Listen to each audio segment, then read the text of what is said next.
Let's see how to create a post and promote your YouTube videos in your channel community page to get more views. So let's start the video. First, we need to log into our YouTube account. To create a video post, we need to go to channel community page. The simplest way is to click the create icon in the top bar, and again, select create post from the menu. And in the community page, we need to click video tab.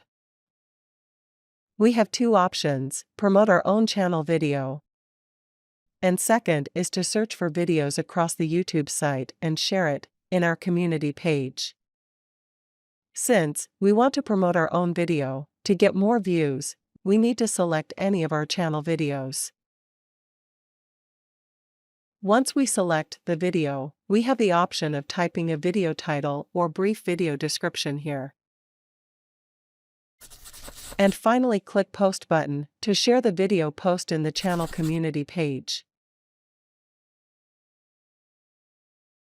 We can refresh the page to confirm the video post has been created in channel's community page. And done, creating video post in the channel community page.